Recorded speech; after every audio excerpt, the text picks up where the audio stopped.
Well, it hasn't been the warmest start to May, but it's been nothing like what happened 40 years ago. 22 News Storm Team meteorologist Nick Bannon looked back at a major snowstorm in spring. I know we're in May, but we're coming up on the anniversary of a major winter storm here in New England and in western Massachusetts, for that matter.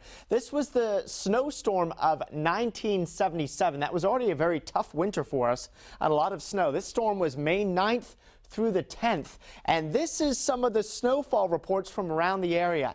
20 inches in Worcester County, but over the hills of western Hamden, Hampshire, and Franklin County and into the Berkshires, we had 15 inches of snow with 3 to 7 inches of snow just outside the lower Pioneer Valley. Clearly, this was a storm that the higher up you lived in elevation, the more snow you had, and the lower Pioneer Valley got much less in the way of accumulation, but it actually caused 500,000 people in New England to go without power.